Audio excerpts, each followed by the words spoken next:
2 out of 10. If you had a really big project and only 2 out of 10 people at the location of the project were helping, what would your thoughts be? When I started uncovering the subject of volunteer community service, I came across the Bureau of Labor Statistics at bls.gov, May 2nd, 2015. It stated that 62,757,000 people volunteered in the United States in 2014. According to the U.S. Census Bureau, the population in 2014 was 318,857,056 people. Dividing these numbers brought me to the striking conclusion that only 19.68% of all legal citizens in the United States gave back to their community without expecting anything in return. This terrifying statistic is what I'm going to be talking about today. My name is David Beedle, and I've been actively participating in recognized community service projects since I was 11 years old. I've had first-hand experience with this deficit of volunteers and with the benefits of being a volunteer. And through the course of this speech, I'm going to show you, first, why volunteering is important, number 2, why there's such a shortage of volunteers, and number 3, what you can do to fix this problem. So let's get started. According to the statistics that I just mentioned, 1/5 of the United States population gives back to their community free of charge. The question arises, why is it necessary to volunteer in a money-driven economy like ours? Well, first, there are certain practical needs in a community that are inappropriate for the community to pay for. For instance, trash pickup or youth and elder work are so prevalent that it would be impossible to hire out all these jobs. Other tasks, such as emergency services, are not able to sustain full-time employment in many small towns.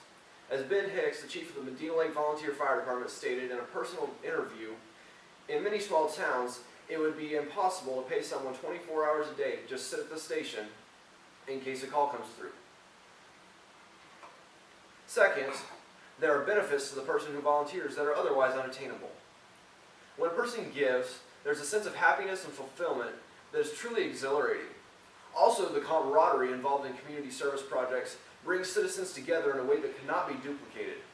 Unfortunately, in recent years, this vision has been lost. Less than 100 years ago, when the neighbor's house caught on fire, everyone in the town would come together and form a bucket brigade to the nearest well and overcome the problem as a team. Even during the Revolution, the state militia was made up of local farmers. But nowadays, many people cringe at the thought of taking their elderly neighbor's trash can to the street every week.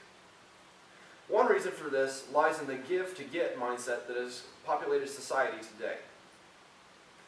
This selfish perspective in relation to time or money is a downward cycle that ends in a society where people only do what they have to get their rewards. What these people miss is that their money and time is facilitating something of great value, that is, the well-being of others. These people seem to think that only what benefits them first benefits them at all. In reality, however, when one helps another person, they are also going to help themselves in the end, because what goes around comes around.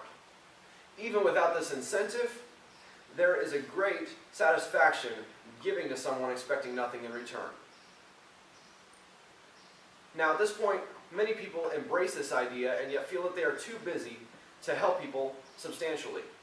According to the Psychology Today website at psychologytoday.com, May 2nd, 2015, most people consider themselves busy.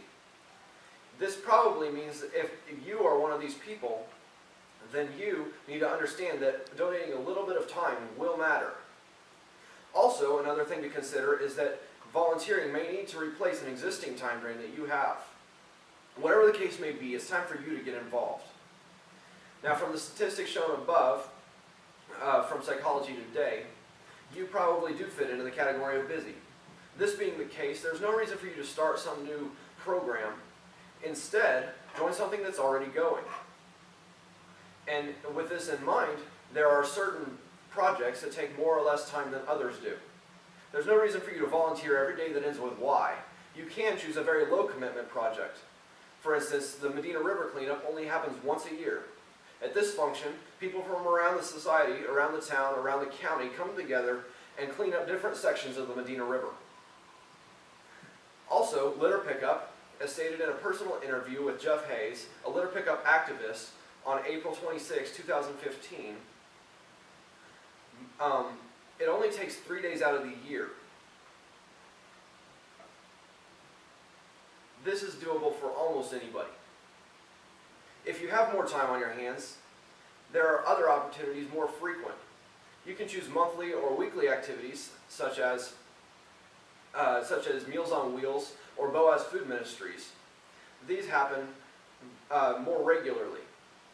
Also, the Forest Park Conservancy website offers, at forestparkconservancy.org, May 2nd, 2015, they say that they offer opportunities on Thursday mornings and on Saturdays. Okay. So, you might be saying at this point, I can't afford any time because my free time happens spontaneously. Well, I have good news for you, because there are also volunteer opportunities that happen spontaneously as well. Volunteer fire departments, a lot of them work off of an availability system where it's kind of basically like Minutemen. Everyone has a pager, and when the tones drop, whoever's available responds to the call. Also, many helplines and shelters have the same system, accepting your help whenever they need it, whenever you can provide it. In the end, community service is a forgotten responsibility. Not only is it impractical to hire every job out, there are certain benefits that are unattainable otherwise. Refuting the narcissistic mindset of today's society, it is important for everyone to find a way to benefit those around them. Being busy is no excuse. Rather, it is all of our duty and privilege to help our community.